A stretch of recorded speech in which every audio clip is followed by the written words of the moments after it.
Welcome to Credit Monster, where high limits are achievable and bad credit is beatable. Let's get into it. So, the thing is, credit, right? Credit is ways of building credit, right? So, let's talk about the entire concept of credit and money, because credit is money at the end of the day, right? It's a form of money. It's how we do business. So check it out. It's a hierarchy, right? When you look at credit, it's two main things you could be doing to improve your credit. The two main things is building credit and repairing credit. If you have mistakes, inaccuracies on your credit report that's negatively affecting your credit score, then you are trying to remove it, trying to get it corrected. That is the repair process. If you have basically no credit, or even if you do have credit, you need to continuously build credit if you're going to use credit, because if you stop using credit over a period of 7 years, your credit will just disappear. What is this person doing? Oh, okay. That's what they're doing. Your credit would disappear, right? That's like essentially with the Dave Ramsey thing. Don't use no credit cards. Don't do nothing like that. And then your credit just disappear. Okay? So you always have to be building credit. As always. You always need to be looking on how to build credit. How do you build credit? You get credit cards. You use credit cards. You pay off your credit cards. You age your credit cards. That's how you build credit. You get loans. You pay off your loans, at the time that you're supposed to pay them off. You keep, and you keep doing that. Credit cards are indefinite for the most part. Loans have a finish line, but these are ways to build credit, right? These are ways to build credit. So you really want to focus on, the main thing you want to focus on is building credit. Even if you have bad credit, you need to understand how to build your credit back up, or just build credit. Then you need to focus on repairing the credit. What is repairing the credit? Disputing things, disputing inaccuracies, disputing collections, getting it off your credit report, taking them to court, getting things off, or paying things off that you owe, like as far as charged off in collections. That is the repair process. Now, when you combine the two,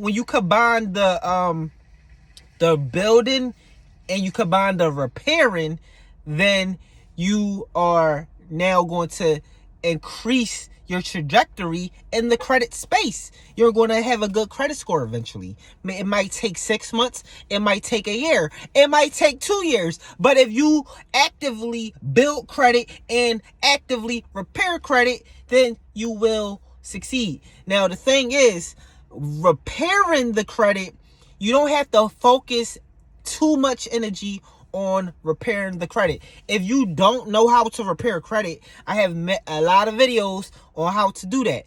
But it doesn't take a whole lot of time to repair credit. Maybe when you're learning, it takes time, maybe a good day, maybe a good 10 to 12 hours to conceptualize the process and execute the process. Is only once a month that you have to do that. Depending on how many derogatory remarks you have on your credit report, it shouldn't take you no more than an hour to compose a letter and to write it out and mail it off. It shouldn't be that long, and that's only once every 30 days, and then you check to see what happened, and then you go at it again. I have videos on that process, but that is a separate process from building credit. Building credit is applying for credit cards. It's using the credit cards. It's paying the credit cards on time, and in most cases in full, so you can increase your line of credit with that creditor, that same creditor. And then also keeping the account open and on time. It's solvent. So now you are building age of credit, which is about 10% of your credit score, or 15%, one of those. But you see where I'm going with this. It's important to do that.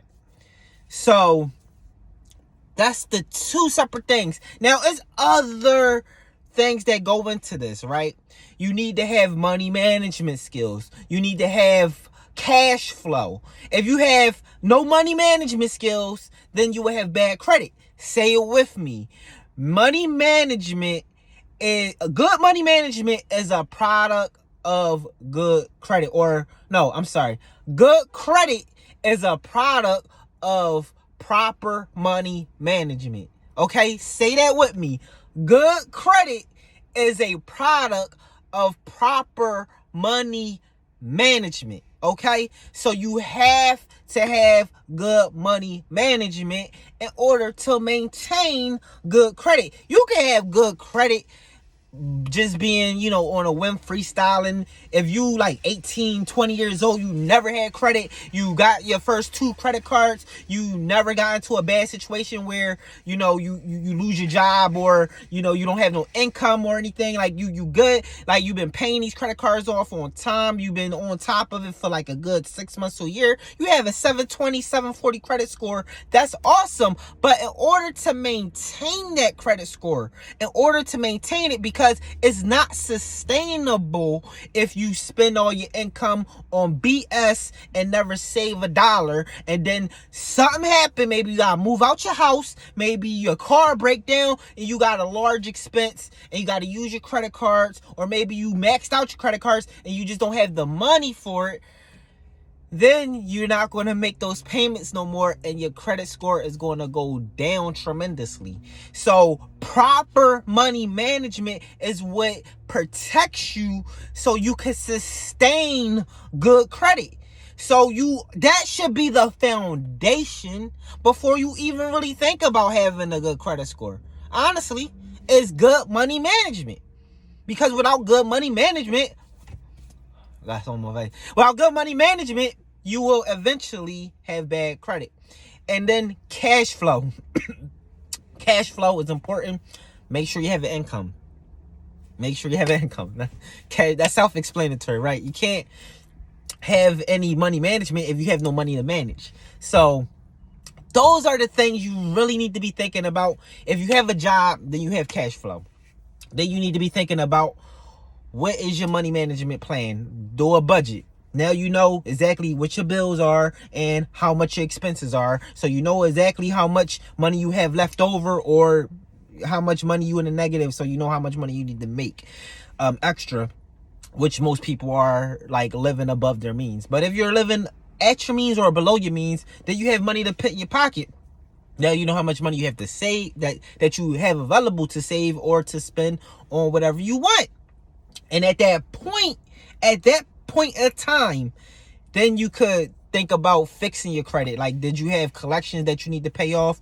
Then you could use that money to pay off the collections. Do you have like charge-offs, collections? Or you could just basically use that to spend on your discretionary income credit card. Just spend that and then pay it off with the extra money. Now you got an idea. But really, you want to get into the process of paying all your bills with your credit card, and then using that same money that you make from your job to pay off those credit card charges. Okay, so that's it. I hope this was very insightful. Please like, comment, share, and subscribe. Ask any questions in the comment section. We're going to really be diving into this on the Credit Monster. Talk to y'all later. Catch this next video right here. And I'll catch y'all on the next one. Peace.